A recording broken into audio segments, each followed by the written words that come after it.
வணக்கம் மாணவர்களே, உங்கள் எல்லோரையும் ரோஜா தோட்டம் சேனலுக்கு அன்போடு வரவேற்கிறேன். மாணவர்களே, இன்று நாம் இயற்கை இன்பம் பாடத்தில் தரப்பட்டுள்ள மொழியை ஆள்வோம் மொழியோடு விளையாடு பயிற்சிகளுக்கான விடைகளை படிக்கலாமா? முதலில் மொழியை ஆள்வோம். இங்க கேட்டும் கண்டும் அறிந்தும் மகிழ்கன்னு கொடுத்திருக்காங்க. அதுக்கப்புறம் திரட்டுகன்னு கொடுத்திருக்காங்க. என்ன கேட்டிருக்காங்க? கடல் என்னும் பொருள் தரும் வேறு சொற்களை திரட்டுக. கடலுக்கு பல பெயர்கள் இருக்கு. ஒரு சிலவற்றை பார்ப்போமா? அரலை, அரி, அலை, அழுவம், அலம், புணரி, பறவை, ஆர்கலி, ஆழி, ஈண்டு நீர், உவரி, திரை, பானல், பெருநீர், சுழி, நீராழி, புணர்ப்பு, தென்னீர், பௌவம், பெருநீர், முன்னீர், குண்டு நீர், வரி, ஓதம், ஓலம், வலயம், சாகரம், கார்கோல், சமுத்திரம், இப்படி சொல்லிக்கிட்டே போகலாம். அடுத்தது அறிந்து பயன்படுத்துவோம்னு கொடுத்துருக்காங்க. அதாவது கட்டுரை எப்படி எழுதணுங்கிறத கொடுத்துருக்காங்க. இதை நீங்க கட்டாயம் படிச்சு பார்க்கணும். கட்டுரை எப்படி எழுதுவோம்னா முதல்ல முன்னுரை எழுதுவோம், கடைசியா முடிவுரை எழுதுவோம். முன்னுரைக்கும் முடிவுரைக்கும் நடுவுல கொடுக்கப்பட்டுள்ள தலைப்பை விவரிக்கிற மாதிரி பொருத்தமான உட்தலைப்புகளை இட்டு நாம எழுதுவோம். அதாவது பொருளுரையை எழுதுவோம். அதுக்கு எடுத்துக்காட்டா மழைநீர் சேகரிப்புன்னு ஒரு தலைப்பு கொடுத்து ஒரு மாதிரி கட்டுரையை கொடுத்துருக்காங்க. அதையும் நீங்க படிச்சு பாருங்க. நம்ம கிட்ட என்ன கேட்டிருக்காங்க? இயற்கையை காப்போம் இந்த தலைப்புல ஒரு கட்டுரையை எழுத சொல்லிருக்காங்க. எழுதுவோமா? முதலில் முன்னுரை. மனிதன் கொஞ்சம் கொஞ்சமாக செயற்கையை நாடி சென்று கொண்டிருக்கிறான். சொல்ல போனால் செயற்கையை உருவாக்கியதே மனிதன்தான். வாழ்க்கையை வளமானதாக நலமானதாக மாற்ற செயற்கை கண்டுபிடிப்புகள் மிக மிக அவசியமாகின்றன. அதே சமயம் இயற்கை என்பது மனிதனுக்கு மூச்சு காற்று போன்றது. இயற்கையின்றி மனித வாழ்வு இல்லை. அத்தகைய இயற்கையை காக்கும் முறைகளை பற்றி இக்கட்டுரையில் காண்போம். அடுத்த தலைப்பு இயற்கை. இயற்கை பல்வேறு கூறுகளை தன்னகத்தே கொண்டுள்ளது.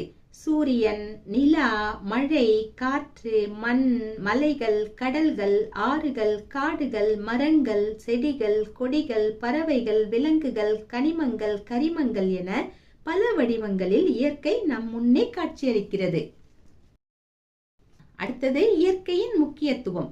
இயற்கையானது மூச்சு காற்றாக, உணவாக, நீராக, வெளிச்சமாக, இருப்பிடமாக என பல வழிகளில் மனித வாழ்வுக்கு முக்கியமானதாக விளங்குகிறது. சுருங்க கூறினால் மனித வாழ்க்கையின் ஆதியும் இயற்கைதான், அந்தமும் இயற்கைதான். அடுத்த தலைப்பு காக்கும் முறைகள். சுற்றுச்சூழலை மாசுபடுத்தாமல் வைத்திருக்க வேண்டும். செயற்கை பொருட்களின் பயன்பாட்டை குறைத்துக் கொள்ள வேண்டும். மரங்களை அதிகமாக நட வேண்டும். நீரை வீணாக்க கூடாது. உயிரினங்களை முறைப்படி பாதுகாக்க வேண்டும். உயிரினங்களின் உணவு சங்கிலியை பாதுகாக்க வேண்டும். இயற்கை வளங்களை அளவோடு பயன்படுத்த வேண்டும். இயற்கை ஆர்வலர்களை ஊக்குவிக்க வேண்டும். நமது இயற்கை நமது சொத்து என்பதை உணர்ந்து அதை அடுத்த தலைமுறையிடம் பாதுகாப்பாக ஒப்படைக்க வேண்டும்.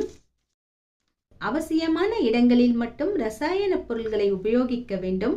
இயற்கையின் முக்கியத்துவத்தை பற்றிய விழிப்புணர்வை ஏற்படுத்த வேண்டும். இயற்கை பாதுகாப்பே நமது பாதுகாப்பு என்பதையும் உணர வேண்டும். கடைசியாக முடிவுரை. இயற்கையின் அழகில் மனம் அமைதி கொள்ளும். இயற்கை என்பது நமக்கு கிடைத்த கொடை. அதை காப்பது நமது கடமை. இயற்கையோடு இணைந்து வாழ இயற்கையை காப்போம், இயற்கையை நேசிப்போம். அடுத்தது மொழியோடு விளையாடு. தொடர்களை பிரித்து 2 தொடர்களாக எழுதுக. எடுத்துக்காட்டுக்கு என்ன கொடுத்திருக்காங்க? பல நாள்களாக மழை பெய்யாததால் பயிர்கள் வாடின. இது ஒரு தொடர். இதை எப்படி 2ஆ மாத்துறாங்க பாருங்க. பல நாள்களாக மழை பெய்யவில்லை, பயிர்கள் வாடின. இப்படி பிரிச்சுட்டாங்க இல்லையா? இதே மாதிரி கொடுக்கப்பட்டுள்ளவைகளை நாமும் செய்யணும். முதல்ல என்ன கேட்டிருக்காங்க? கபிலன் வேலை செய்ததால் களைப்பாக இருக்கிறான். இதை எப்படி 2 தொடர்களாக மாற்றலாம்? கபிலன் வேலை செய்தான், களைப்பாக இருக்கிறான். அடுத்தது என்ன? இலக்கியா இனிமையாக பாடியதால் பரிசு பெற்றாள். இதை எப்படி 2 தொடர்களாக எழுதுவது? இலக்கியா இனிமையாக பாடினாள், பரிசு பெற்றாள். 2 தொடர்களா மாறிடுச்சு. சரிங்களா? அடுத்தது பொருத்தமான சொல்லை தேர்ந்தெடுத்து எழுதுக. பின்தொடர்ந்து வாங்க. 1. பறந்து விரிந்து இருப்பதால் கடலுக்கு டேஷ் என்று பெயர். பறந்து விரிந்து இருப்பதால் கடலுக்கு பறவை என்று பெயர். 2. இலக்கிய மன்ற விழாவில் முகிலன் சிறப்பாக டேஷ் ஆற்றினார். இலக்கிய மன்ற விழாவில் முகிலன் சிறப்பாக உரையாற்றினார். 3. முத்து தம் டேஷ் காரணமாக ஊருக்கு சென்றார். முத்து தம் பணி காரணமாக ஊருக்கு சென்றார். 4. கலைமகள் தனது வீட்டு தோட்டத்தை பார்க்க வருமாறு தோழியை டேஷ். கலைமகள் தனது வீட்டு தோட்டத்தை பார்க்க வருமாறு தோழியை அழைத்தாள். அடுத்தது வரிசை மாறியுள்ள சொற்களை சரியான வரிசையில் அமைத்து எழுதுக. 1. என்ன கொடுத்திருக்காங்க? மனிதன் உலகில் இல்லாத பறவை வாழ முடியாது. இந்த சொற்றொடர் பொருள் இல்லாததா இருக்கு இல்லையா? அதாவது சொற்கள் முறை மாறி இருக்கு, வரிசை மாறி இருக்கு. இதை நாம சரியான வரிசையில் பொருள் புரியும்படி எழுதணும். எப்படி எழுதலாம்? பறவை இல்லாத உலகில் மனிதன் வாழ முடியாது. 2. மிகப்பெரிய சாண்டியாகோ மீனை பிடித்தார். இதை எப்படி எழுதுவது? சாண்டியாகோ மிகப்பெரிய மீனை பிடித்தார். 3. மனிதர் இந்தியாவின் டாக்டர் சலீம் அலி பறவை. இதை எப்படி எழுதலாம்? இந்தியாவின் பறவை மனிதர் டாக்டர் சலீம் அலி. அடுத்தது கட்டங்களில் சில சொற்கள் மறைந்துள்ளன. குறிப்புகளை கொண்டு அவற்றை கண்டுபிடித்து எழுதுக.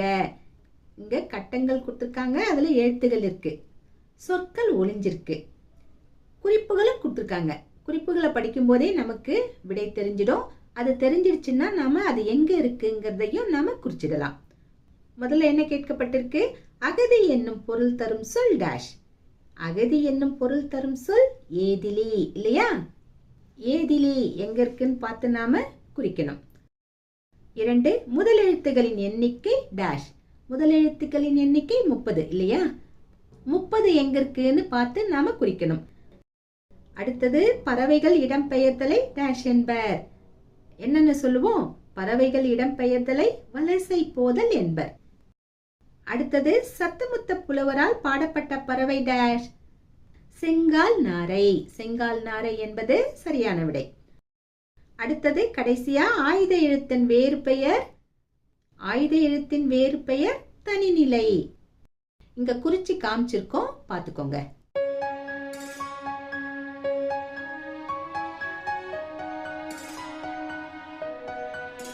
மாணவர்களே, இன்று நாம் மொழியை ஆள்வோம் மொழியோடு விளையாடு பயிற்சிகளுக்கான விடைகளை பார்த்தோம். நாம் வேறு பாடத்தோடு மீண்டும் சந்திக்கலாம். Tata, bye bye.